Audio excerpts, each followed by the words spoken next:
গ্রাম সম্পর্কে আমাদের এক একজনের এক এক রকম মতামত। কেউ বলে গ্রাম ভালো, কেউ বা বলে খারাপ। তবে আপনি একটা মানুষকে খুঁজে পাবেন না যার কিনা গ্রামের সৌন্দর্য নিয়ে অভিযোগ আছে।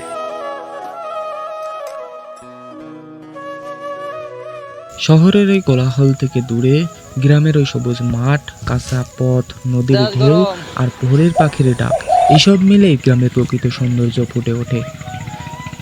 এখানকার আকাশ একটু বেশিই নীল আর বাতাস একটু বেশিই নির্মল হয়ে থাকে।